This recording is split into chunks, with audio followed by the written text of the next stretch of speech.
ಶ್ರಾವಣದ ಮಂಗಳಗೌರಿ ವ್ರತ ಪ್ರಾಮುಖ್ಯತೆ. ಶ್ರಾವಣ ಮಾಸದ ಮಂಗಳವಾರಗಳಿಗೆ ಅತ್ಯಂತ ವಿಶಿಷ್ಟವಾದ ಸ್ಥಾನವಿದೆ. ಈ ದಿನ ಆಚರಿಸುವ ಮಂಗಳಗೌರಿ ವ್ರತವನ್ನು ಮಹಿಳೆಯರು ಅತ್ಯಂತ ಪವಿತ್ರವಾದ ವ್ರತವೆಂದು ಭಾವಿಸುತ್ತಾರೆ. ಮಂಗಳಗೌರಿ ವ್ರತ ಏತಕ್ಕೆ ಮಾಡಬೇಕು? ಮಹಿಳೆಯರು ತಮ್ಮ ಸೌಭಾಗ್ಯವು ಚಿರಕಾಲ ಉಳಿಯಲಿ, ಗಂಡ ಲಭಿಸಲಿ, ಕುಟುಂಬದಲ್ಲಿ ಸುಖ ಶಾಂತಿ ನೆಲೆಸಲಿ ಎಂದು ಮಂಗಳಗೌರಿ ಅಮ್ಮನನ್ನು ಭಕ್ತಿಯಿಂದ ಪೂಜಿಸುವ ಪವಿತ್ರವಾದ ವ್ರತವೇ ಮಂಗಳಗೌರಿ ವ್ರತ. ವ್ರತ ವಿಧಾನ ಯಾವುದು? ಬೆಳಗ್ಗೆ ಎದ್ದು ಮನೆಯನ್ನು ಸ್ವಚ್ಛಗೊಳಿಸಿ ಅರಿಶಿಣದಿಂದ ಗೌರಿ ದೇವಿಯನ್ನು ಪ್ರತಿಷ್ಠಾಪಿಸಬೇಕು. ಹೂವು, ಅರಿಶಿಣ, ಕುಂಕುಮದಿಂದ ಪೂಜೆ ಮಾಡಿ ದೀಪವನ್ನು ಬೆಳಗಿಸುತ್ತಾರೆ. ಅಮ್ಮನವರಿಗೆ ನೈವೇದ್ಯವನ್ನು ಸಮರ್ಪಿಸಿ ಮಂಗಳಗೌರಿ ವ್ರತದ ಕಥೆಯನ್ನು ಕೇಳುತ್ತಾರೆ. ಮುತ್ತೈದೆಯರಿಗೆ ಅರಿಶಿಣ, ಕುಂಕುಮ, ತಾಂಬೂಲವನ್ನು ನೀಡುತ್ತಾರೆ. ಕುಟುಂಬದ ಕ್ಷೇಮಕ್ಕಾಗಿ ಅಮ್ಮನನ್ನು ಪ್ರಾರ್ಥಿಸುತ್ತಾರೆ. ಮಾಡಿ, ಅಮ್ಮ ನಮ್ಮ ಕುಟುಂಬವನ್ನು ಸುಖ ಶಾಂತಿಯಿಂದ ಕಾಪಾಡು, ಎಲ್ಲರಿಗೂ ಆರೋಗ್ಯ ಆಯಸ್ಸು ಕೊಡು ಎಂದು ಮಂಗಳಗೌರಿ ಅಮ್ಮನವರನ್ನು ಪ್ರಾರ್ಥಿಸುತ್ತಾರೆ. ಶ್ರಾವಣ ಮಾಸದ ಪ್ರತಿ ಮಂಗಳವಾರದಂದು ಈ ಪೂಜೆಯನ್ನು ಮಾಡಲಾಗುತ್ತದೆ. ಪಾರ್ವತಿ ದೇವಿ ಅಂದರೆ ಮಂಗಳಗೌರಿ ರೂಪದಲ್ಲಿ ಪಾರ್ವತಿ ದೇವಿಯನ್ನು ಪ್ರಾರ್ಥಿಸುತ್ತಾರೆ. ವ್ರತದ ಪ್ರಾಮುಖ್ಯತೆ ಮತ್ತು ನಂಬಿಕೆಗಳು ಏನು? ಸೌಭಾಗ್ಯ ವೃದ್ಧಿ, ಶೀಘ್ರ ವಿವಾಹ, ಕುಟುಂಬದ ಅಭಿವೃದ್ಧಿ.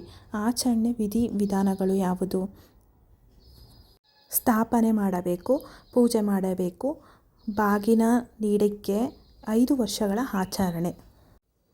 ಸ್ಥಾಪನೆ ಮಾಡಿ ಪೂಜೆಯ ದಿನ ಬೆಳಗ್ಗೆ ಬೇಗ ಎದ್ದು ಮಡಿಯುಟ್ಟು ಮಂಟಪದಲ್ಲಿ ಧಾನ್ಯದ ಅಕ್ಕಿ, ಗೋಧಿ ಮೇಲೆ ಗೌರಿಯ ವಿಗ್ರಹ ಅಥವಾ ಕಳಸವನ್ನು ಪ್ರತಿಷ್ಠಾಪಿಸಬೇಕು.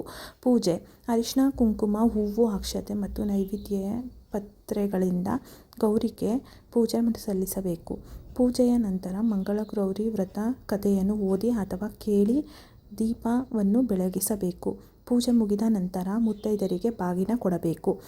ಸಾಮಾನ್ಯ ಸಂಪ್ರದಾಯದಂತೆ ನವವಧುಗಳು ಮದುವೆಯಾದ ಮೊದಲ ವರ್ಷದಿಂದ 5 ವರ್ಷಗಳು ಈ ವ್ರತವನ್ನು ಮಾಡುತ್ತಾರೆ. ಈ ವ್ರತವನ್ನು ಮಾಡಿದರೆ ಗಂಡನ ಆಯಸ್ಸು, ಆರೋಗ್ಯ ಮತ್ತು ಕುಟುಂಬದಲ್ಲಿ ನೆಮ್ಮದಿ, ಶಾಂತಿ ಇರುತ್ತದೆ ಎಂದು ನಂಬಿಕೆ. ಪೂಜೆಯ ಮುಖ್ಯ ನಿಯಮಗಳು.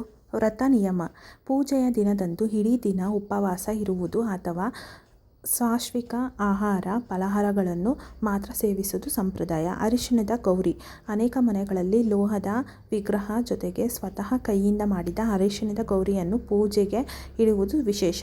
ಶಾಸ್ತ್ರೀಯ ಮಹತ್ವ: ಜ್ಯೋತಿಷ್ಯ ಶಾಸ್ತ್ರದ ಪ್ರಕಾರ ಜಾತಕದಲ್ಲಿ ಮಂಗಳ ದೋಷ ಅಥವಾ ಕಲ್ಯಾಣ ಯೋಗದಲ್ಲಿ ಅಡ್ಡಿ ಇದ್ದರೆ ಮಂಗಳಗೌರಿ ವ್ರತ ಮಾಡುವುದರಿಂದ ನಿವಾರಣೆಯಾಗುತ್ತದೆ.